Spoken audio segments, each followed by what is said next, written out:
QuadCon. Excellent. Having a good day? Weather is so much better than it was yesterday, right? Well, welcome. Yeah, a lot of storms all over the place.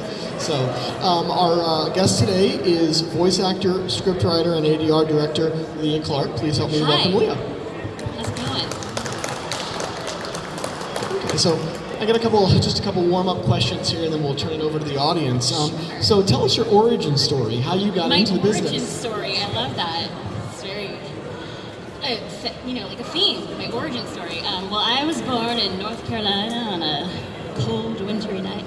I lived in Albuquerque, New Mexico, most of my life, and I always wanted to be an actor or singer, some kind of performer. But before I knew what that was, I just knew I wanted to be a character in movies or in things. I just wanted to be part of whatever I was watching. And when I was, maybe 10, I realized like, oh wow, those are people and that's their jobs, and I want to do that too. So yeah, that was just always my goal ever since, my wee moments. And I started doing music theater. That was my focus. I went to school for that. And I was doing a musical, and the director of the show was a voice actor. His name's Jakey Cabe. He did things for Yu Yu Hakusho and like some of the earlier stuff. And then he just mentioned, oh, the Funimation is having auditions, and I think you'd be really good. You should go. And so I did, and it worked out. Excellent. So you've got both stage acting and voice acting. What do you like about each of those types of experiences? I feel like it's weird because I really do love the voice acting almost as much as stage, because it just allows me to kind of just focus in on the character and not have to worry about literally anything else. You can just be in that moment, and I love that. Whereas stage acting, it's months of rehearsals, sometimes weeks of rehearsals, if depending on the theater company, and then you put it on. You got to remember all these lines, and you got to remember where to go, what to say, who to talk to, what to bring in, stuff like that. So and that's fun. It's like the whole process is great, but yeah, voice acting is like, I don't know. It's like relaxed acting, I guess. So yeah. So I'm of an age where I remember when anime was hard to find, and then it all of a sudden exploded. Yeah. Right. And so you talk to a lot of fans. Based on what you've heard, what you've observed, why do you think anime is so popular among audiences? I've been wondering the same thing because when I was doing it, I was just doing it for fun. Like, I had no idea that people watched it. You know what I mean? Because I'd never really seen it. I mean, I've seen certain things that looked like it, but the shows that I was working on, I'd never heard of. I didn't know, and I think now that I know a little bit more about it, I think it's because the characters are so relatable, and I feel like the writers are able to go deeper into character development more than a lot of American writers are willing to do. And I think people need that. I think you need something to relate to, something that is so flawed a lot of times that you can go like, but then they glorify them also, So I just think it's needed, and I think people identify with that, and they just grab onto it like a friend, like somebody that understands you, I think. So that's what I would think, because I know when I do find characters that I relate to, I'm like, I want to see it over and over again. So, and I think anime just has more of those opportunities. Who are some of your favorite roles? I feel like I've been really blessed because I've had a lot of really cool roles, to the point where I almost felt bad because I was getting like, I felt like I was getting all the cool parts in all the shows. Like, even if they weren't like the leads, they were still like the coolest, and I felt bad about it. I was like, God, they're gonna catch on to me. Like, I don't know what's going on. But I don't know, like Toga obviously is one of my favorites. just because I've gotten to live with her for so long. I mean, going on like 7 seasons, even though I wasn't in all of the seasons, but you know, the story goes back to that. You know, it becomes a part of you. And then Kobayashi, Miss Kobayashi's Dragon Maid, that one was a character that I just felt, you know, that was just like, oh wow, this is me in an anime, weird. Where are all my dragons? Where are my dragons at? You know, Dallas, no dragons. But let's see, I love that one. What else? God, all of them are really cool. Like Death Parade, there's a show called Death Parade. I think I had 2 episodes. I loved my character. I was like, this is the best character in the whole show. Robotics Notes, I feel like I had the best character. Dead Man Wonderland, I don't know. I loved all of them. Blair, Soul Eater. Mavis was hard. Mavis in Fairy Tale, she was hard to relate to just because it was so elevated of a character. So it really wasn't until I did Fairy Tale Zero where we got to see her origin story and know where she came from. I was like, oh, okay, now I get her. And I could appreciate her more. But yeah, beyond all that, I mean... Well, it's a dovetail off, you said Mavis, right? Mm-hmm. So she was hard to relate to. What was something you took from that experience that has helped you going forward as you approach new characters? In Mavis? I think it made me a more thorough actor because it wasn't obvious, you know what I mean? It's not one of those characters you go into right away and you're like, oh, I know exactly what her, you know, story in the story is. I know exactly where she came from. You know, it's hard to, because I came into it when she was like doing the Grand Magic Games and she's, you know, I'm a guild master. Like I didn't know how to relate to that, but it got me to go deeper into it and like look it up and figure out who she was and, you know, I guess it made me just a more responsible actor. You know, I wasn't relying on the director to just tell me everything. So, and I enjoyed that process. I enjoyed learning about her. So going forward, it was like, oh, cool, another character to explore and find out who their world. So, yeah. Are there any particular character types or genres that you haven't done yet that you would really relish the opportunity to grow into? Yes. Oh my gosh, I want to do horror so bad. And I've had like little glimpses of it. Like I did Dead Man Wonderland for like 2 episodes, but I want more. Like I want to be the main character in a horror anime or something. That'd be dope. Why is that? Like, what? I just love that genre. It's like one of my favorites. Is suspense horror. Like I love psychological thrillers, like The Shining, like and you know stuff like that. It's like relies on story. You're both acting, writing, ADR, directing. How have each of these different hats that you've worn informed your work on the others? What are some things that you've learned that have strengthened your approach to the others? It makes you just better at everything in that genre. So if you're a good writer, you're going to be a better director. If you're a good director, you're going to be a better actor. You know, it all feeds each other. So, like, I started with acting, and that felt kind of helpless because you're at the mercy of your director and your character, and that's fine. That's all that's expected of you. But once I was trained for directing, I now knew what the director needed and what they were struggling to say, and I suddenly was able to, you know, help them out, like hear myself if I messed up, and I could say, oh, I can do that again, you know, or ask them like, oh wait, do you want me to do XYZ versus just letting them struggle to figure it out, you know? So, and then also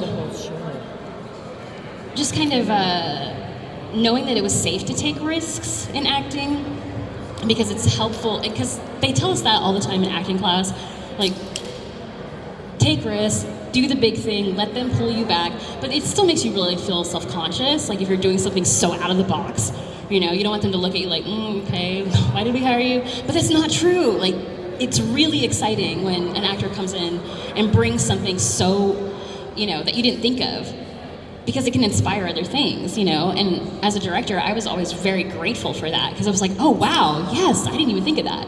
So, using that, like I was able to bring that, hopefully be more helpful to directors I work with. Is there another type of creative role that you would like to try your hand at? Yes, I'm actually currently on the search. I want to do more games. I want to do narrative design where, you just focus more on like the character and the plot, like what happens if you go this way and what happens if you do this, and making the little dialogue options and stuff. So I've submitted to a few different places, so I'm hoping that's my next step forward. That's what I want to do. Ultimately where I want to end up. Excellent. For any aspiring creatives in the audience and any of the roles that you do, what are some recommendations you would give them, or give yourself when you were starting out? Man, just don't be afraid to feel embarrassed, because it's not embarrassed. It's your risk is welcomed. You're grateful for it. If you feel like, oh, I don't want to do this because I don't know if you have no idea if you're just like the perfect person. Like if you are exactly what they had in mind and no one's come through yet. I've had so many times where that has been the case, where I was casting something, I remember, and somebody submitted an audition last minute, and it was like, I don't know if I should submit because the deadline was at such and such. Just do it.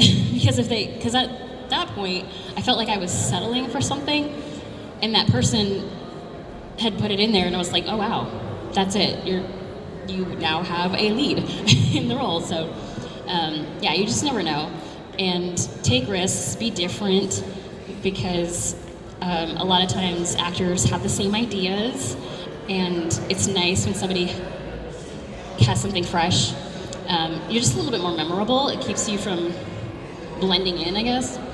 And just don't stop. Don't get discouraged. And if you do get discouraged, that's great. Go do something else, because it's so freaking hard.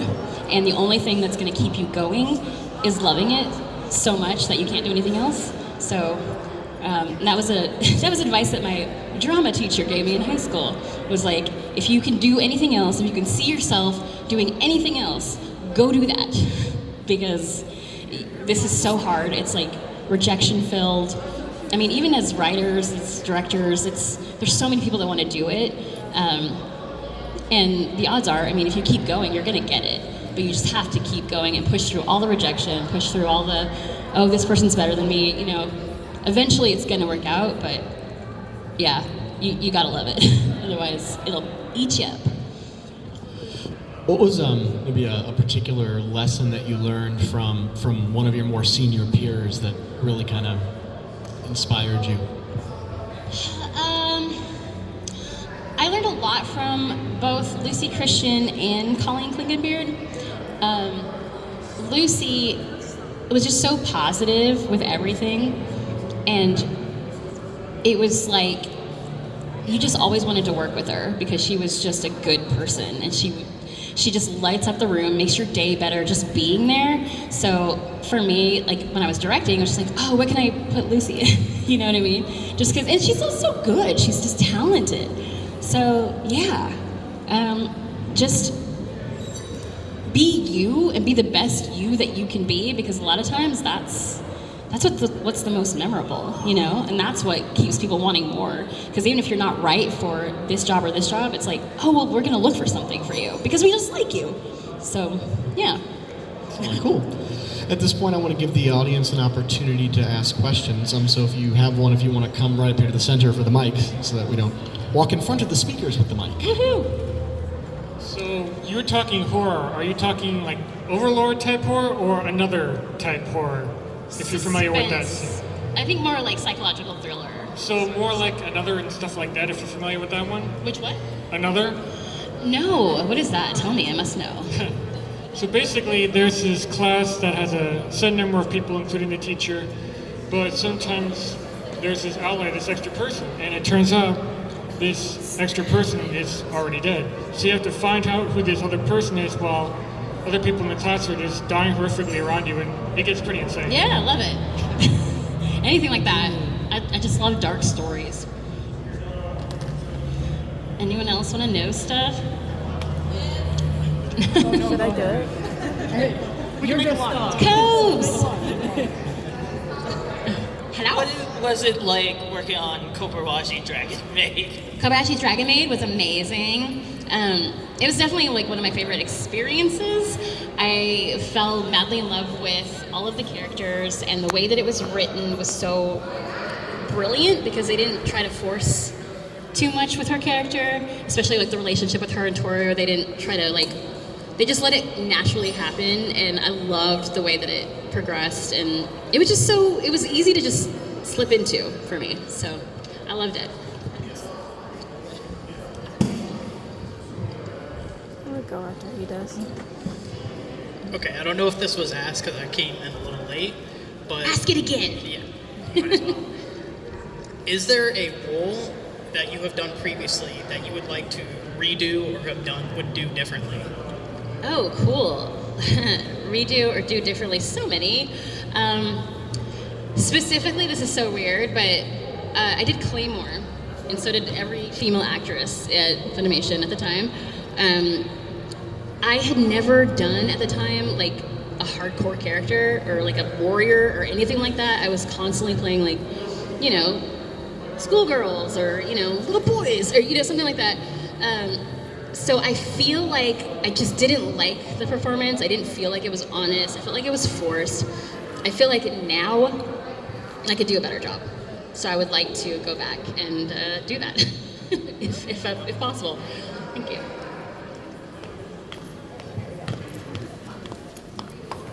Yes, I have a question. I mean, how do you get chosen by an anime? To get cast in an anime, you audition. But before that, you study acting, you become an actor, and gosh, now it's a lot harder than it used to be. Now you do have to have an agent to kind of push you because it's gotten so big as far as Crunchyroll goes and a lot of other anime studios because they're producing so many anime at one time.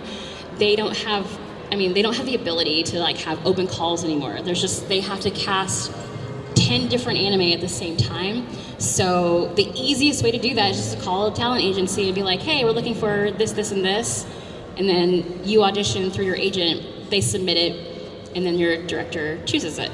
So, unless you're just bestie boos with one of the directors in any of the studios, you definitely have to have an agent. I have a question. Faux shout. I do have a question. Yes. Have you ever heard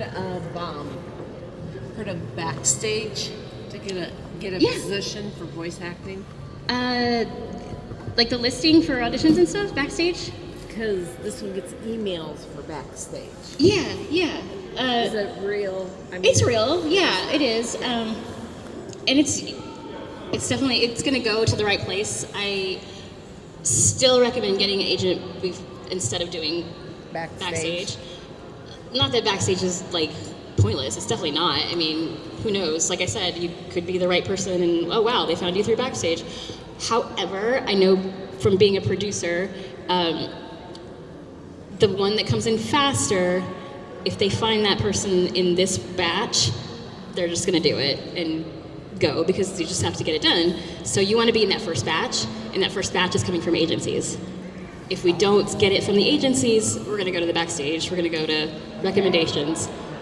But yeah, I would definitely go through agencies. And it's not hard to get an agent. If you're talented, get an agent. All an agent does is just, they'll hear you and they're like, oh yeah, I have several different clients that need this type of voice. I will take them and put them in my roster.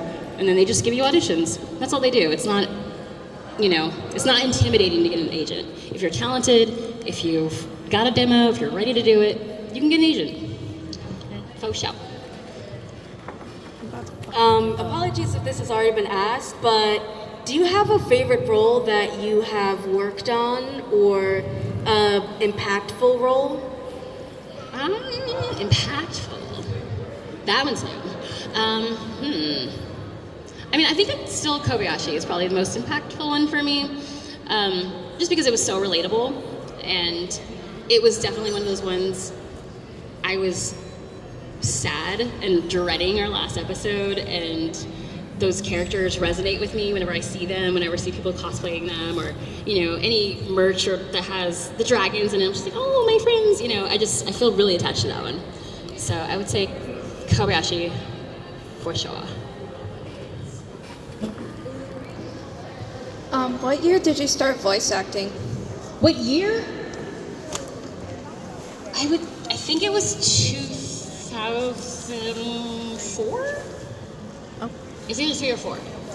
And when I say that, I mean I was girl B. Like, he went that way, and that was it. And I did that for about 2 years. I was background people. It was like side people, girl B, woman A, all those for 2 years. So yeah. But that was. I think I got my first real role, like series regular role, 2007, and that was in Negama. That was with the agent. That was not. That was when it was littler, and I still actually don't use an agent for my voice acting, just because I came in so early. So everyone at that point knows me, and so I still get the auditions that way. But if I didn't come in 2003 ago, I would definitely. Yeah, all the newbies come in through agencies. Yeah. Yeah. So, Hello. hello again. I love your outfit. You look like you're supposed to be interviewing me. I just need you to have a trench coat and we're good. And a clipboard. Well, I don't have one of those. He's got at least Oh, yeah, one of those things, but is there any lost footage of you doing your musical theater, or did you just try and bury that when you got into acting? There is a YouTube that has my first demos on it, and then so it has my first commercial demo, my first animation demo, and then the last one is like this clip of me doing I speak 6 languages from the Putnam County Spelling Bee, and it was like an audio taken from an actual show that I did. So my roommate had made it for me, but it's still on there. So yeah, I haven't taken it down. Well, we got just a couple minutes left to wrap up here. So as we kind of end up, is there any projects you have up forthcoming that you can talk about that you'd like people to look out for? Yes! I know that there's an anime of solo leveling, but I'm in the game of solo leveling, and my character is awesome. And I just recorded a little bit more of her for the video game, so I think she's coming out in the anime in the 3rd season. So, solo leveling, watch it out for it. Do you have any social medias where you interact with fans, where they can find you? I am Leah Clark VA everywhere. I also have a Twitch that I am starting to do Monday, Wednesday, Fridays. I haven't done it because, sad story, my sweet baby dog passed away recently, and he had little emotes on my Twitch, and you can do cash in 200 points, and I would feed him a treat. So it's been hard. I will try to start that up again soon, but yeah, Monday, Wednesday, Friday. Sorry for your loss. Thank you. Well, Leah Clark, thank you for joining us out here in Cedar Rapids at QuadCon. Of course, thanks for having me. And you'll be at your booth where you can ask questions. I will. So good. Excellent, and thank you all for coming out for the Thanks, panel. friends. And thank you for coming to the con, because cons only happen because y'all come out and support it. That's so so thank true. you. So, all right, please help me. Thank you. Thanks, guys.